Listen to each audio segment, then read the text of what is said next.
좋다. 여행 가고 싶다.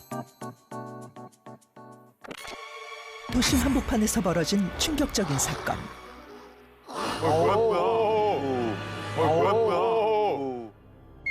안 갈래요. 기괴한 모습의 한 남자가 노숙자의 얼굴을 80%나 뜯어먹은 끔찍한 사건이 발생했는데 어우. 저 실제 영상이야? 영화 속에서만 보던 좀비가 현실이 되어 나타났다. 난 좀비 영화가 싫어요. 전 세계에서 보고되고 있는 믿을 수 없는 사건들. 아, 과연 살아있는 시체, 좀비는 존재하는 것일까? 진짜요?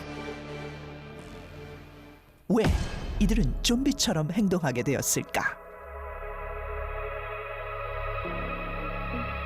2012년 미국 마이애미에서 벌어진 기괴한 사건. 사건의 주인공은 바로 31세의 남성 루디 유진이었다. 그날따라 그는 친구를 만나러 간다며 아침 일찍 집을 나섰고 그로부터 9시간 후 그는 미국을 충격과 공포로 몰아넣었다. 왜? 맞아. 나체의 상태로 오랜 시간 거리를 활보하던 그는 길에서 만난 노숙자에게 친절하게 말을 거는가 싶더니 갑자기 돌변해 노숙자의 옷을 벗기고 얼굴을 때리기 시작한 루디 유진. 왜? 심지어는 노숙자의 눈과 얼굴을 물어뜯기까지 했는데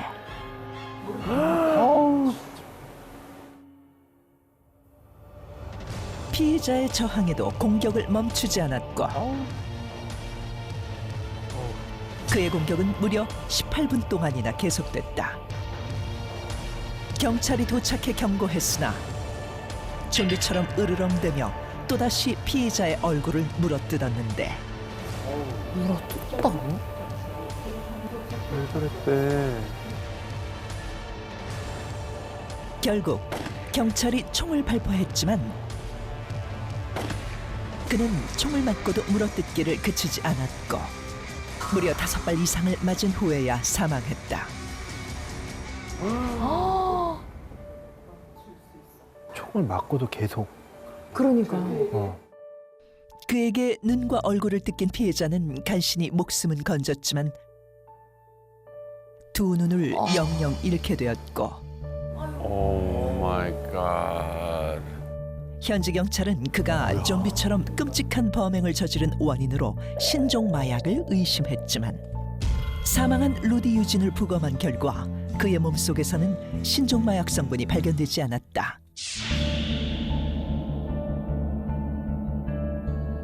사건이 일어난 마이애미에서는 좀비가 나타났다며 모두가 두려움과 공포에 떨게 되었는데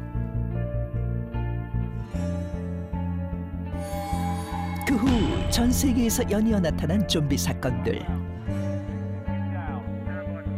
뭐야? 한국도 예외는 아니었다. 있었어? 2017년 서울 강북구의 주택가. 모두가 잠든 새벽. 갑자기 어딘가에서 유리창 깨지는 소리가 났고 갑작스런 소리에 거실로 나온 상일 씨는 피를 흘리며 자신 앞에 서 있는 남자를 마주하게 되는데 남자는 돌연 상일 씨의 목덜미를 물어뜯기 시작했고 뭐야, 흡혈귀야? 뭐야? 다른 방에서 자고 있던 상일 씨의 누나가 뛰쳐나오자 이번에는 그녀에게 달려들어 다리를 물어뜯기 시작했다. 다리를? 살점이 뜯겨나갈 정도의 심각한 상처와 정신적 충격을 입은 피해자들. 어머. 어우. 마치 영화 속 좀비를 본 것 같았다고 증언했는데 경찰에 의해 현행범으로 체포된 남자. 수사에서 밝혀진 남자의 정체는 한국을 방문한 외국인 여행객이었고 외국인이야? 여행객이 그랬다는 게. 범행 당일에도 평범한 여행객의 모습과 다름없었다. 하지만 목격자들은 그가 술이나 약물에 취해 좀비 같은 행동을 보였다고 증언했는데 목격자들의 증언과는 달리 체포 당시 그에게서 술 냄새가 전혀 나지 않았고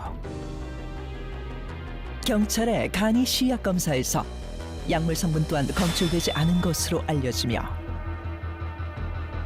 사건은 미궁 속에 빠지게 되었는데 뭐야? 뭐냐 진짜. 도심 속 좀비의 출현. 과연 이들은 진짜 좀비일까? 좀비가 아니라면 이와 같은 행동을 한 이유는 무엇일까?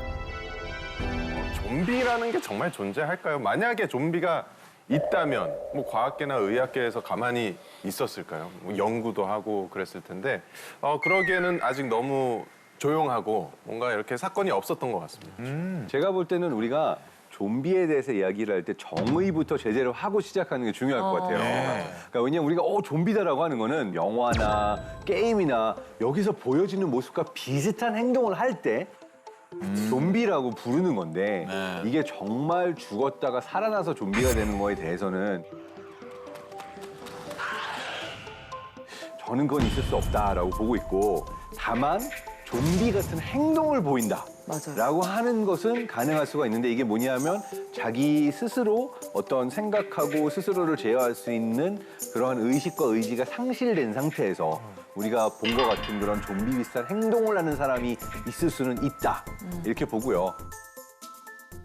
제가 또 괴물 전문 작가 아니겠습니까? 제일 궁금합니다. 네, 그래서 저는 좀비가 무엇인지 한번 짚고 넘어가 보자라고 할 때 좀비를 세 가지로 구분해서 설명해야 된다. 라고 전문적이다. 연구 결과를 갖고 있습니다. 세 가지나 있어요. 곽재식이 들려드리는 좀비 학개론. 제목까지 주세요. 우리야 개론.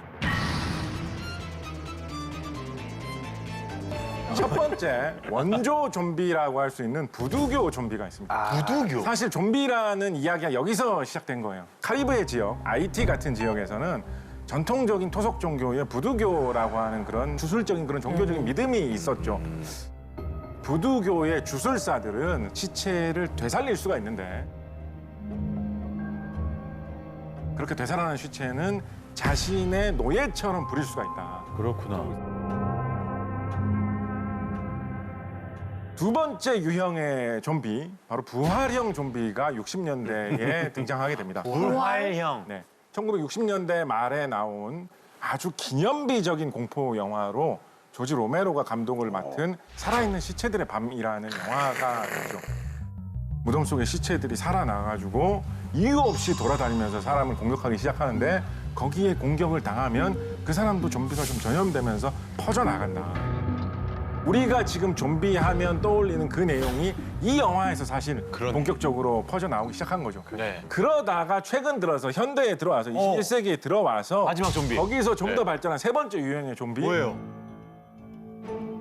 바로 질병형 좀비, 아, 전염병형 좀비들이 등장하기 시작했습니다. 28일 후라든가 월드워 Z라든가 아니면 뭐 최근에 나온 킹덤에 나온 좀비 이런 좀비들은 그러네. 엄밀하게 보면 어떤 사람이 있는데 전염병에 걸리면 뭐 정상적인 행동을 하지 못하게 되고 굉장한 공격 본능이 발휘되면서 거기에 물리면 점점 전염이 된다라는 이런 형태로 맞아요. 조금은 더 과학적으로 말이 되는 그런 느낌으로 요즘에 좀비들은 유행하고 있거든요. 네. 그래서 크게 보면 3단계로 좀비는 발전해 왔다. 야, 근데 질병형 좀비를 들으니까 이거는 진짜 현실이 될 수도 있겠다라는 그래요. 생각이 되게 무섭게 다가온다. 맞아요. 제일 맞아요. 그죠? 네, 저는 그래서 뭐 부두교 좀비라든가 부활형 좀비 이런 것은 뭐 불가능하겠지만 네. 질병형 좀비하고 비슷한 것은 좀 가능성이 그러게. 비슷한 현상이 일어날 수도 있지 않을까 이런 생각을 좀 품고 있습니다. 자, 지금까지는 사람의 좀비화가 가능한지 불가능한지에 대해서 이야기해봤는데요. 이제는 좀비 사건에 대해 본격적으로 하나씩 파헤쳐 보겠습니다. 자, 미국과 한국에서 굉장히 화제가 됐던 도심 속 좀비의 출현. 영상에서는 진짜 좀비의 모습과 똑같았었거든요. 이 사람들은 어떻게 좀비처럼 행동하게 된 걸까요? 사실 좀비 얘기할 때 이게 제일 먼저 떠올랐거든요. 1930년대, 40년대에는 정말 내가 어떤 공격성을 보이는 사람이다. 그럼 반대로 공격성을 잠재우기 위해서 사람을 거의 좀비처럼 만들어버리는 그런 수술이 성행을 했었어요. 수술을 했다고요? 네, 굉장히 유명하고요. 로보토미 또는 러이코토미라고 부르는 로보토미라는 수술입니다. 그래서 3, 40년대에만 2만 명이 넘는 사람들이 실제로 이 수술을 받았고요. 무슨 수술이에요, 이게? 뭐예요, 사진이? 눈에 뭘 자르고 있는 거예요, 지금? 바로 안토니오 에가스 모니즈라는 포르투갈 출신의 의사가 개발한 수술법이고 눈알 뒤쪽에 뇌가 이렇게 있잖아요. 네. 전두엽이 이제 앞쪽에 있단 말이에요. 환자들의 눈알을 살짝 피해가지고 쇠 꼬챙이 같은 거를 눈 뒤로 넣어서 찔러서 전두엽을 파괴시키는 거예요. 파괴. 그러니까 우리가 이제 스스로 내가 무슨 행동을 하고 있다. 내가 어떤 행동을 하겠다. 이 모든 선택을 하고 계획을 하는 것 자체를 전두엽이 맡고 있거든요. 그래서 전두엽의 특정 부위를 파괴시키면 이제 자기 스스로에 대한 어떤 내가 누구이며 행동, 제어 이런 것들이 사라지면서 굉장히 온순해지는 효과를 얻을 수가 있다. 그러면 거의 뭐 식물인간이 되는 거랑 비슷한 건가요? 식물인간은 아니고요. 그건 아니에요. 그러니까 기본적으로 정상적으로 밥을 먹거나 내가 하는 행동들은 다 할 수가 있는데 스스로가 기존에 갖고 있었던 자신의 자아 정체성 같은 것들이 파괴가 되어버리는 거예요. 현재는 안 되는 거죠? 이게 금지된 수술이 그쵸, 됐어요. 그쵸. 왜냐면 의학계에서 비인간적이다. 그렇죠. 왜냐면 누군가의 지능과 인격과 자아를 다 앗아가는 수술이기 때문에 금지됐죠. 그래서 전두엽의 제어 기능 상실이라고 생각을 합니다. 전혀 내가 누구인지 스스로를 인지하지 못하게 되고 스스로를 제어하는 능력이 없는 상태에서 굉장히 원초적인 어떤 공격성이 발현될 수 있는 그런 상황이면 이것이 그런 어떤 좀비적인 행동 이런 것들을 설명해 줄 수 있지 않을까 생각이 됩니다. 뇌 자체에 기능 상실이 오게 돼서 어떤 발작적인 증세를 보인 것이 아닐까.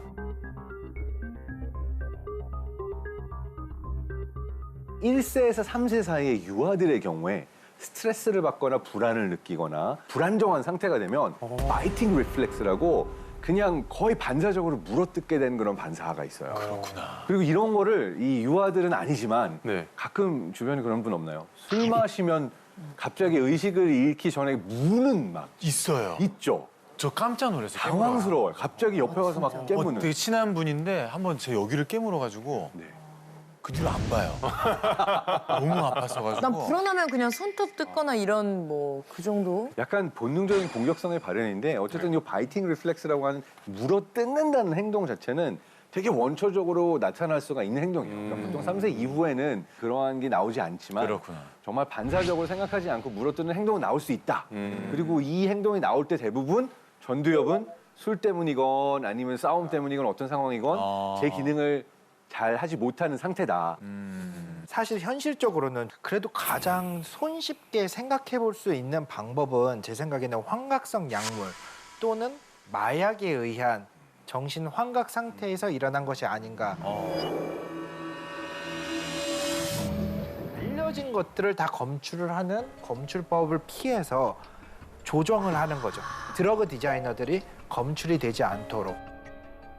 끔찍하네요. 그래서 이런 합성 마약은 1달러에서 5달러까지 정말 얼마 하지 너무 싸네. 않잖아요. 너무나 쉽게 구할 수 있다고 하고 특히 노숙자라든지 빈민가라든지 영화에 많이 나오잖아요. 뉴스에도 많이 나오고 그런 분들한테 이제 널리 퍼져 있는 경우가 많이 생기고요. 가장 유명한 것들이 베스솔트라든지 플레카라는 마약들이 있다고 합니다. 이것을 복용한 사람들이 실제로 좀비처럼 행동을 하기도 한다고 합니다. 그래요? 진짜로.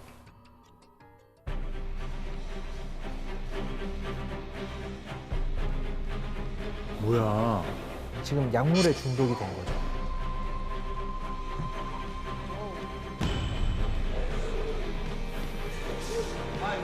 옆 사람한테 피해를 주네, 이거. 어머 어머 어머 어머.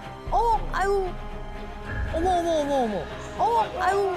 그러니까 저게 신경에도 작용을 하면서 내가 내 몸을 제어를 못하는 상태가 오는 거죠. 저런 자세들. 웬일이야.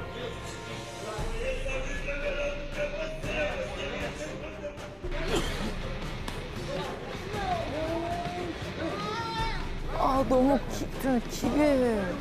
기이하다. 위험해. 이 마약을 왜 하는 거야? Consomment certains jeunes Congolais sont donc considérés comme un risque énorme pour la dépravation de mœurs au pays, choqués par la consommation. 너무 지금 끔찍하잖아요. 몸 너무 움직이는 끔찍해요. 거, 관절의 움직임이라든지 몸의 형태라든지 서 있는 것 자체도 제어가 거의 안 제어가 안 되는 모습이 확실하게 보이잖아요. 실제로 2012년에 마약 베스솔트에 중독된 사람들이 일으킨 사건이 여러 차례 벌어졌었거든요. 미국 뉴욕에서는 한 여성이 자신의 3살 된 아이를 폭행을 하고 반려견을 목 졸라 죽이고 나체로 뛰어다니다가 경찰의 테이저건에 맞아서 죽은 사건들도 있었고요. 루이지애나주에 있는 한 남자는 전 부인의 집을 찾아가서 이제 싸움을 벌이다가 다짜고짜 상대의 얼굴을 물어뜯는 사건도 발생이 됐었는데 이것들 둘 다 베스솔트에 중독이 된 상태에서 벌어진 일이었습니다. 아까 저희가 영상에서 봤던 그 마이애미 좀비 사건도 2012년 그쯤이었던 것 같아요. 그럼 그 용의자도 좀비 마약이랑 관련이 있다고 보시는 거예요? 그럴 수 있겠다. 그렇죠. 제 생각에는 마이애미 좀비 사건의 루디 유진의 경우 같은 경우에도 베스솔트에 중독됐을 거라고 생각을 하는데 당시에는 일단은 검출이 안 됐기 때문에 꼭 베스솔트가 아니어도 검출이 안 되는 좀비 마약을 복용해서 환각적인 상태에서 끔찍한 범행을 저지르지 않았을까 그렇게 생각을 합니다. 자, 이쯤에서 화학자의 시선이 또 궁금해집니다. 곽재식 작가님. 그렇습니다. 다빈치 노트에서 가장 재미있고 신기한 화학 시간입니다. 점점 미사 여구가 늘어나네요. 자화자찬. 그 유명한 베스솔트 같은 경우에 사실 뜻을 직역을 해보면 이게 목욕할 때 쓰는 입욕제라는 뜻이에요. 그렇죠. 베스솔트가. 그러니까 사실 마약 이름 중에 이렇게 약간 좀 귀엽고 친숙한 그런 속어, 은어로 이름 붙이는 경우들이 좀 있습니다.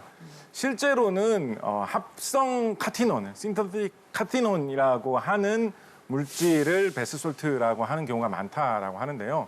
카트라고 해가지고 동아프리카나 아라비아 등지에서 자생하는 식물 중에 먹으면 약간 각성 효과가 조금 있는 뭐 그런 식물이 있다라고 해요. 그 식물에서 추출하는 기비같이. 성분과 비슷한 인공 물질을 개발해가지고 합성 카티논을 만드는데 그 경우에는 굉장히 효과가 강하고 위험하다라고 알려져 있습니다.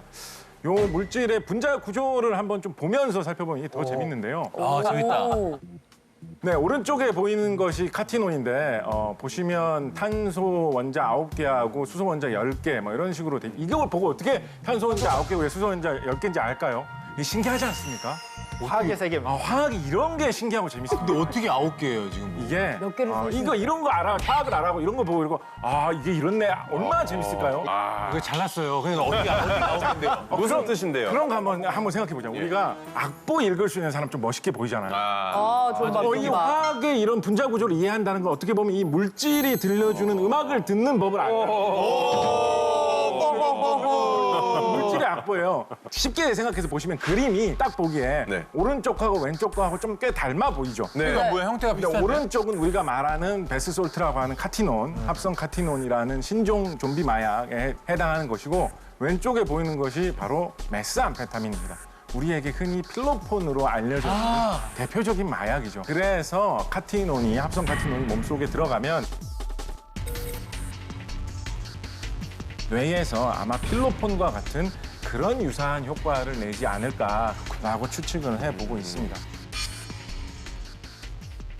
마약을 이렇게 화학적으로 설명해 주시니까 네, 또 신선했네요.